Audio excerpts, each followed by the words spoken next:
নমস্কার বন্ধুরা, আশা করি তোমরা সবাই খুব ভালো আছো। আমরাও ভালো আছি।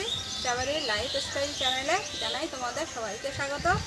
আজকে আমি যে রান্নাটি করব সেটা হচ্ছে পটলের পোলতা পাতার শুক্তো। আমাদের পাড়ায় একজন ভাই প্রত্যেক দিন মাছ বিক্রি করতে আসে। ওর কাছ থেকে আজকের আমরা মোরলা মাছ কিনে নিয়েছি। মোরলা মাছের মাথাগুলো কেটে বাদ দিয়ে দেব। এই রেসিপিটিতে রান্না করতে গেলে মোরলা মাছের মাথাগুলো কেটে বাদ দিয়ে দিলে ভালো হয়। এবার ভালো করে চুপড়িতে ঘষে ঘষে আঁশ তুলে নিতে হবে। তুলে ভালো করে এবার ধুয়ে নেওয়ার পর এবার পটলগুলো আমি 4 ফালি করে কেটে নেব। কাটা হয়ে গেলে পলতা পাতাগুলো ভালো করে বেছে নিতে হবে। বেছে ছোট্ট ছোট্ট করে কুচি করে কেটে নেওয়ার পর এবার আলুগুলো সরু সরু করে কেটে নিতে হবে। নেওয়া হয়ে গেলে এবার উনুনটা ধরিয়ে দেব। দিয়ে কড়াইটা বসিয়ে দিলাম। কড়াইতে সরিষার তেল দিলাম। দিয়ে কড়াইটা ভালো করে খুব ভালো হয়ে গরম হয়ে গেলে তারপর মোরলা মাছগুলো দিতে হবে। দিয়ে একটু নাড়াচাড়া করে নিয়ে ভেজে নেব। মোরলা মাছ বেশি কড়া করে ভাজবো না। এবার মোরলা মাছগুলো আমার ভাজা হয়ে গেল। এরপর আমি কড়াইতে দিয়ে দেব সরিষার তেল। দিয়ে পটলগুলো তুলে দেব। দিয়ে একটু নাড়াচাড়া করে ওর মধ্যে লবণ হলুদ দিয়ে ভালো করে ভেজে নিতে হবে।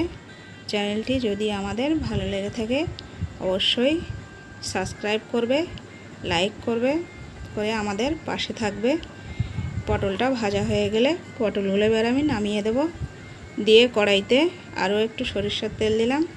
দিয়ে কেটে রাখা আলুগুলো ভালো করে ভেজে নেব। অল্প পরিমাণে হলুদ দিয়ে আরও একটু কিছু সময় ভালো করে নাড়াচাড়া করে নেব। এরপর আমি এর মধ্যে কেটে রাখা পলতা পাতাগুলো দিয়ে দেব। দিয়ে ভালো করে আরও কিছু সময় ধরে একটু নাড়িয়ে নেব। পলতা পাতা তেতো লাগে, তার জন্য আমি ভালো করে একটু ভেজে নেব। তোমরা চাইলে পলতা পাতাটা আলাদা করে ভেজে নিয়ে তুলে রেখে তারপর তরকারির মধ্যে দিতে পারো। এরপর এর মধ্যে আমি পটলগুলো দিয়ে দেব। দিয়ে ভালো করে আর একটু নাড়াচাড়া করে নেব। আবারও বলছি, যদি আমাদের চ্যানেলটি ভালো লেগে থাকে অবশ্যই সাবস্ক্রাইব করে আমাদের পাশে থাকবে। এরপর সবজিটা আমার ভাজা হয়ে গেল। তরকারিতে জল দিয়ে দিলাম। ফুটে ওঠার পর এবার কেটে রাখা কাঁচা লঙ্কা আর লবণ দিয়ে ঢাকা দিয়ে দেব। বেটে রাখা আদা, জিরে আর ধনে আর 1 চামচ শুকনো লঙ্কার গুঁড়ো দিয়ে জল দিয়ে ভালো করে এটা আমি পেস্ট বানিয়ে নেব। নেওয়ার পর সবজিটা আমার সেদ্ধ হয়েছে কিনা ঢাকাটা খুলে দেখব। ভালো হয়ে সেদ্ধ হয়ে গেছে। এরপর আমি তরকারিটা গামলার মধ্যে ঢেলে নেব। নেওয়া হয়ে গেলে কড়াইতে সরিষার তেল দিয়ে দেব। দিয়ে ফোড়নে দেব তেজপাতা, 2টো শুকনো লঙ্কা আর 5 ফোড়ন দিয়ে এটা ভালো করে ভেজে নেব। ফোড়নের গন্ধ বেরোলে এতে আমি বেটে রাখা মশলাটা দিয়ে দেব। দিয়ে ভালো করে এটাকে ভেজে নিতে হবে যাতে কাঁচা গন্ধ না বের হয়। এরপর মশলাটা আমার ভালো করে কষানো হয়ে গেছে। এর মধ্যে আমি তরকারিটা এবার ঢেলে দেব। তরকারিটা ঢেলে দেওয়ার পর আমি আবারও ঢাকা দিয়ে দেব। এবার ভালো করে ফুটে উঠলে এর মধ্যে ভেজে রাখা মোরলা মাছগুলো দিয়ে আরও কিছু সময় ফুটিয়ে নেব।